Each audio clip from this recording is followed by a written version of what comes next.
So greetings from Pennsylvania once again, and it's time for another quiz. And some of you like these quizzes, some of you maybe don't care for them that much, but I'm kind of fun making these videos and quizzing you guys on stuff. I know we did the bone quiz, which as of filming today's the, what is today? Well, this is February 22nd, Saturday evening. I uploaded that bone quiz just the other night. And I'm still waiting to publish the birdsong quiz, but by the time this video comes out, that one will have already been out. I know some of you are looking forward to that one. But today, or tonight, so I have a bunch of cards here, 3x5 cards with tons of questions on of all sorts, all different science questions. There are nature ones on here, chemistry, math questions, physical science. Because I would use these for when I play review games, like before a test or something. I would just pull out these cards. Sometimes we have like a board game we play, where if they get the question right, they get to, roll the dice and move the piece or whatever. But I'm going to ask you questions from here. We're going to call this the Pennsylvania Wildlife Quiz.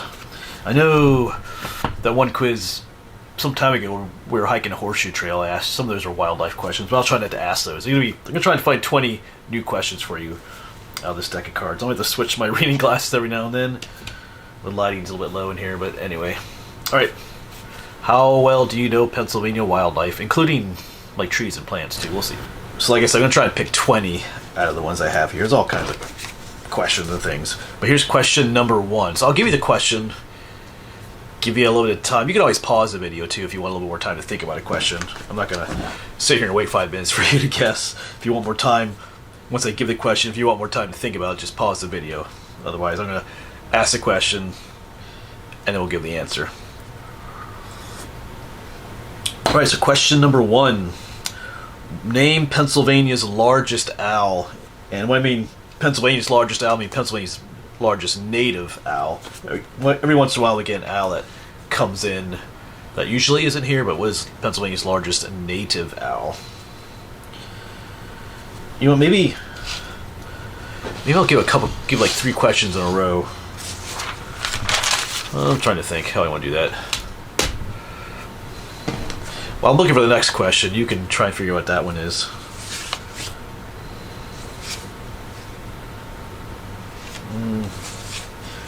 If you haven't guessed it already, it is the great horned owl. That would be number 1. Pennsylvania's largest owl would be the great horned owl.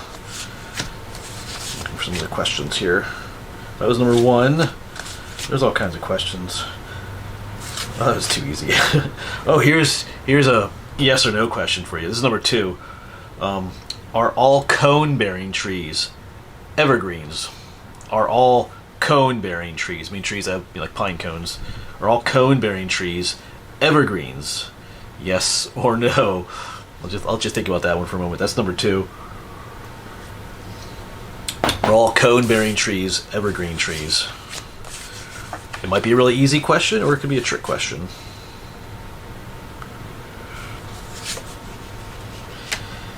The answer to that is no. Most of the common pine trees we think of are evergreens, but there is a tree, a cone-bearing tree, that the tamarack or the larch tree that has little pine cones, but it loses its needles, its pine needles, every winter. They're not real common here in southern Pennsylvania, but they do grow up north. I think the closest to me I've seen them is Tuscarora State Park has some. There are some European larch trees up in Weiser State Forest, but the European larch is not native. Anyway, I'm rambling. That was number 2. So number 2 is no. They are not all evergreens. Here's number 3. Can you name a bird that was introduced into Pennsylvania, meaning that's not native? A bird that has been introduced into Pennsylvania. So one that is not native. Maybe I should ask you some of these chemistry questions too. See how well you would get these math questions. Alright, so some ones that are not native. The ring-necked pheasant is not native. That has been introduced. The European starling is an introduced species. The house sparrow, is that the one? Yeah, the house sparrow is introduced. Let me think of a couple others, so get back to you. Those 3 I know for sure. There's probably a couple more, but those are the 3 that come off the top of my head. If you know that yours is an introduced species, you can always give yourself the point, or you can Google it too, or you can ask me in the comments. But let's move on to number 4. Kind of skipping some of these. Trying to find more difficult ones for you. Yeah, some of these are too easy. Sorry. Hold on here. Well, that's similar to the other one. Some of these are made for like kids in junior high too, so there's something a little bit too easy for you adults. Oh, here we go. Here's one. So this is number 4. Let's see if we can get this one.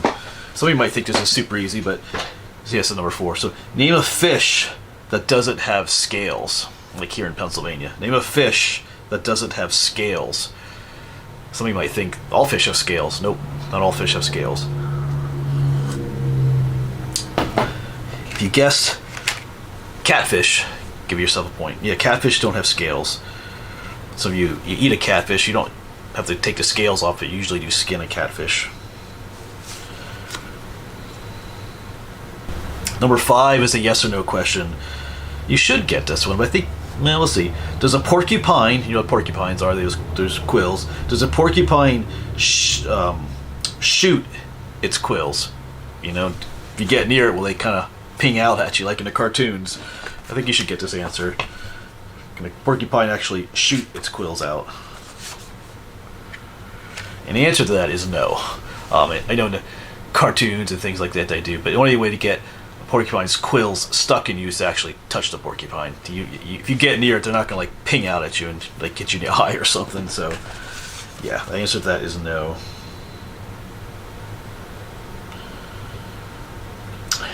Here's one. This is number 6.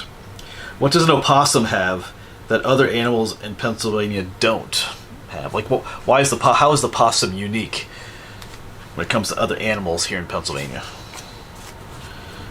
Somebody might get that one right away. Somebody might have to think about that one. You know, what does the possum have that other animals in PA don't have? I'm thinking more like mammals and stuff. If you guessed a pouch, you are correct. Possums are the only marsupials here in the United States. No other animal here in Pennsylvania or the U.S. has a pouch like the marsupials do. Alright, here's one. I'm going to change it. The question asks, can you name 2 poisonous snakes found in Pennsylvania? Let's up that to 3. There are 3 poisonous snakes found in Pennsylvania. Do you know what they are? 2 are pretty well known, and the third, I talked about the third this past summer. I visited a spot. Where were we? Jennings Environmental Education Center out there in oh man, was that in Lawrence County, I think, or Beaver County, somewhere out there. Maybe not Beaver County, but anyway, it was out there somewhere. We talked about that one species out there. Named 3 poisonous. Is this number 7? Yeah, I think so. I should keep count. Where we're at. I think we're at number 7. Yeah, name 3 poisonous snakes in Pennsylvania. So if you guess, there's the timber rattler, there's the copperhead. Those are the 2 that people know the best. And the third one is just found in some counties in western PA. It is the Massasauga, or sometimes called the pygmy rattlesnake. So if you got 2 of them, give yourself half a point. All right, so this is question number 8, I believe. Here's our porcupine question. How do porcupines damage tools? How do they damage tools? Should be kind of easy, maybe. They damage tools by eating the wooden handles. If a tool has a wooden handle, especially if someone's been using it, they're attracted not just to the wood, but especially to the salt. When someone's been using a tool, like an axe, their hands are sweating. Our sweat is salty, so that salt soaks into the wood and the cucumbers. the porcupines love that salty taste to those wooden like axe handles and stuff. So that's how a porcupine will damage tools. They're not going to damage like metal tools, but they'll damage wooden tools. Alright, so that was number 8. So number 9, I'm going to read this one. Oh, do foxes climb trees? Another yes or no question. I can't talk tonight, foxes. Do foxes climb trees? Yes or no? I got number 9 waiting here then. Do foxes climb trees? And the answer is yes. Not all of them do. We have two species of fox here in Pennsylvania, the red fox and the gray fox. The gray fox does climb trees. Red foxes don't, but in generally speaking, foxes can and do climb trees. So if you didn't know that. Number 9, this should be an easy one. A woodchuck is also called a what? So what's another name for a woodchuck? Another common name. It's the more common name that we use here in Pennsylvania. So you should get that one. It's the groundhog. Groundhogs are some places called woodchucks. Here in the area where I grew up, we never called them that. They were always groundhogs. Some places are called whistle pigs too. All right, let me try to find number 10 here. All right, number 10. Just trying to write them down to keep track of them here. Yeah, these pink ones are hard to read in a low light, but oh. So, are squirrels colorblind? There's a question for you. Are squirrels colorblind? So yes or no. That's something you probably never thought of. Are squirrels colorblind? Give you a moment to think about that. The answer is they are colorblind. Squirrels don't see color. Let me check my answer there. Yep. They're colorblind. So number 11. Some of you should get this one right away too. A honker is another name for what? So what's another common name for a honker? I've heard some people call it that, but it's due to the sound that they make, honkers. This is the time of year where you hear them too. If you guessed a Canada geese, you are correct. Sometimes they're called honkers because they make that honky noise as they're flying and stuff. So that was number 11. Oh boy, better keep track. This is number 12. I'm losing track. I apologize if we don't actually do 20. All right, here's one. So what is a male pheasant called? This is number 12. What is a male pheasant called? Probably something you never thought of either. What is a male pheasant called? If you guessed rooster, give yourself a point. They are roosters. All right, number 13.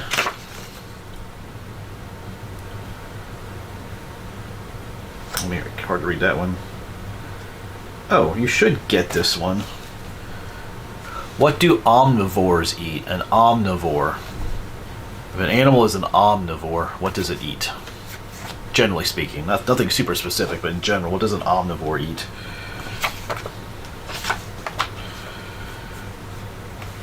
What you think about that for a moment? These pink ones are so hard to... Oh yeah. Oh, I don't want that one.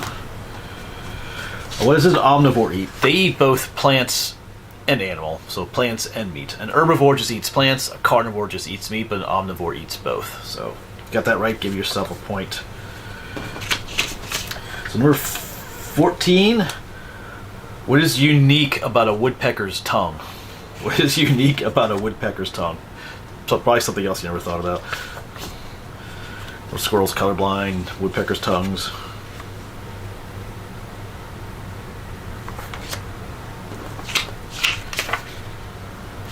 Their tongue actually wraps, how's that go? Like wraps around the back of their head. Their tongue is super long because when they peck a hole in a tree and start to get the grubs, their tongue goes way into that tree, so it's actually super long. Like your tongue just attaches to the back of your throat. Theirs goes like back around. It's kind of weird. Yeah, so they have a super long tongue like that. All right, so number 15. Maybe here's something else you never thought of. Why are fish slimy? If you ever gone fishing, had to like take the hook out of the fish to hold the fish, so they're covered in that mucus. What is that mucus for? Why do they have it?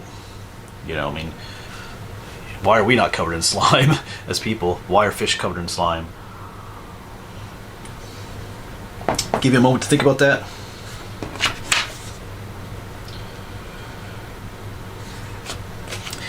It's for like lubrication as they swim through the water. It helps them just to, like even I think same reason why some like professional swimmers, like they'll shave all the body hair off and stuff, and maybe I don't know if they put anything on themselves, but that lubrication, that slime helps them to swim easily through the water. That's why they're slimy. All right, number 16. Does Pennsylvania have any native lizards? So in other words, can you find lizards in Pennsylvania? There are some places in this country that have introduced lizards, like Florida is full of introduced lizards. Some of there are native ones that live down there too, but does Pennsylvania have any native lizards? I'll let you think about that. And the answer to that is yes. Pennsylvania does have native lizards. There's two. I think I've showed both on this channel. One is the fence lizard, or the northern fence lizard. I've seen those several times. I think the first one I ever saw was at the Thousand Steps in Mount Union. They're kind of locally common. They're not always what you see everywhere. And then we also have something called skinks here in Pennsylvania. The most common one is called the five-lined skink. So we do have native lizards here in Pennsylvania. It's just that some areas they might be super common, and other areas not at all. So what was that? Is that 16? 14, 15. So number 17. I feel like I've miscounted here. Let's give you a multiple choice. Here we go. What is a bobolink? That's B-O-B-O link. What is a bobolink? Your options are, is it a fish, a mammal, or a bird? A bobolink. A fish, a mammal, or a bird? I'll give you a moment there. Oh, another multiple choice here too. If you guess a bird, you are correct. I've never actually seen one. I think they live in more western PA. They're a bird that likes the prairies and like open meadow areas, not so much the woods. But it's a bobolink. There you go. Another multiple choice. Pinus alba is the scientific name for which tree? So Pinus alba. Alba is A-L-B-A, and Pinus. The Virginia pine, the white pine, or the mountain pine? I think I should be table mountain pine, but so Pinus alba, is it the Virginia pine, the white pine, or the mountain pine? I'll give you a moment for that. Pinus alba. If you know what alba means, that one should be easy. The word pinus means pine. All three were pines: Virginia pine, white pine, and mountain pine. What does alba mean? If you guessed white pine, you are correct. I think in Latin, alba means white. Like we say someone's albino, they have that really fair complexion. So yeah. Was that number 17 or 18? It doesn't really matter. I lost count. We'll do a couple more. However many there are. I feel like my mind's a little bit scattered tonight. Well, let's do two more. I think that last one was number 18. We'll do 19 and 20 here. Well, maybe we'll do a couple more. We'll see. We don't have to have exactly 20. It doesn't really matter. But here's this one. This one might be hard. Here's a harder one. We had some easy ones. What is estivation? Estivation. That's E-S-T-I-vation. Estivation. Maybe a word you never heard of before. Like I said earlier, you can pause the video if you want to think about it a little bit more, but you can't pause the video and go on Google and look it up and come back and say you know what it is. Estivation. Estivation is similar to hibernation. Hibernation is when they sleep throughout the winter. Estivation is when it gets during periods like chipmunks will do this. Chipmunks do hibernate over winter, but at certain points in the summer when it gets super hot, they will estivate. It's kind of the same thing as hibernation, but it's something you do during really hot weather. So that's estivation. It's kind of like the opposite of hibernation in a way. Instead of doing it in winter, you do it in the summer. They don't sleep all summer long, just like periods where it gets really super hot. That's estivation. And here's whatever question this is. I think it's number 20. Name two types of eagles found in Pennsylvania. So there's two types of eagles that you can find in Pennsylvania. I've only ever seen the one. The most obvious one. So if you guessed, there's bald eagles and then there's golden eagles. I don't know. Well, how should I worded that? I don't know that. Well, I should say two types of eagles that you can find in Pennsylvania. I don't know that golden eagles really nest in Pennsylvania, but you can find them during migrating season. So I should word that one differently, maybe. Name two types of eagles that you can find in Pennsylvania: the bald eagle and the golden eagle. But you know what? Maybe we'll leave it at that. I think that's 20 questions. It might be 19, it might be 21, but I think we'll just leave it at that for tonight. So those questions. So as always, let me know how you did down below. If you want me to keep making quizzes, I think we will. I started making these quizzes just because my leg was injured and I was kind of stuck. I was trying to take it easy. My leg is getting better, so maybe this might be the last quiz. We'll see. But these are kind of fun to make too. I have some other ones I can do. But we'll see. We'll see. If you want me to make more, let me know down below. But let me know what's getting is with all. Put down your grade down below. How many did you get? All 20 right? Did you get 15 right? I kind of like reading those comments. So. Alright, but I think that'll be it for tonight. Stay safe out there, folks. Stay warm. Spring is coming, but hopefully we'll see you on the next one.